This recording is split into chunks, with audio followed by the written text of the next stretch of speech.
Migraine শুরু হলে তা নিয়ন্ত্রণে রাখা বেশ কঠিন হয়ে যায়। অনেক সময় এই মাথা ব্যথা ২৪ ঘন্টা বা তারও বেশি স্থায়ী হতে পারে। আবার কয়েকদিনের মধ্যে এটি ফিরে আসতে পারে। আলো ও শব্দ তখন অসহনীয় হয়ে ওঠে। তবে কিছু সাধারণ অভ্যাস বা কারণ রয়েছে যা এই ব্যথাকে আরও বাড়িয়ে তোলে। এসব এড়িয়ে চলতে পারলে মাইগ্রেনের প্রকোপ কিছুটা হলেও কমানো সম্ভব। চলুন সে বিষয়গুলো জেনে নিই। মানসিক চাপ।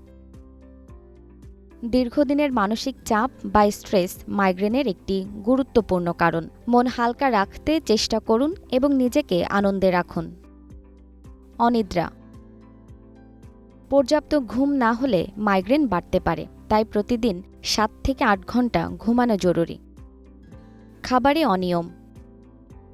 সঠিক সময়ে খাবার না খেলে বা কোনো বেলা না খেলে মাইগ্রেনের ঝুঁকি বেড়ে যায়, তাই নিয়ম করে সময় মতো খাওয়া জরুরি। ডিহাইড্রেশন।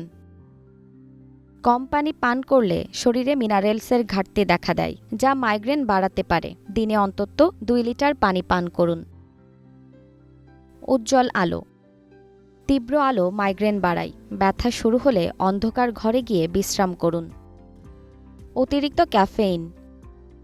স্বল্প পরিমাণে ক্যাফেইন উপকারী হলেও অতিরিক্ত চা বা কফি মাইগ্রেনের কারণ হতে পারে। উচ্চ শব্দ।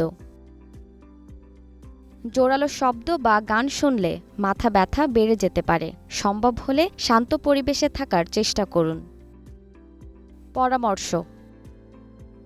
মাইগ্রেন নিয়ন্ত্রণে রাখতে চাইলে এসব কারণ থেকে যতটা সম্ভব বিরত থাকুন। নিয়মিত সুস্থ ঘুম, সুষম খাবার, পর্যাপ্ত পানি পান ও মানসিক প্রশান্তি আপনার মাথা ব্যথা কমানোর মূল চাবিকাঠি হতে পারে। জেরিন জামান, গ্রিন টিভি।